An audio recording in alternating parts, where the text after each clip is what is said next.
আমরা 18তম শিক্ষক নিবন্ধন সনদবঞ্চিত সহযোদ্ধারা। Education is the backbone of a nation. শিক্ষায় জাতির মেরুদণ্ড। আজকে শিক্ষকদের গায়ে হাত তোলা হয়েছে, এটা খুবই কষ্টের।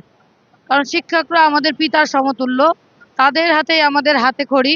তাদের তাদের কাছ থেকে লেখাপড়া শিখে আজকে আমরা এই অবস্থানে এসেছি। সচিব বলেন, শিক্ষা উপদেষ্টা বলেন, মন্ত্রী বলেন, সবাই কিন্তু কোনো না কোনো শিক্ষকের হাত ধরেই এই পর্যন্ত এসেছে। শিক্ষক ছাড়া কেউ আজকে উচ্চ মহলে উচ্চ পর্যায়ে জব করতে পারছে না।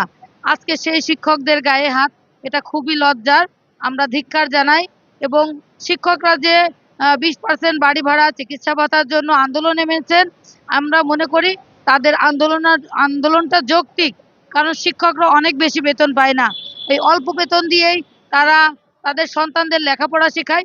তাদের পরিবার সুখে শান্তিতে কিছুটা ডাল ডাল ভাত খেয়ে, ডাল আলু ভর্তা খেয়ে তাদের জীবনটা পার করতে হয়।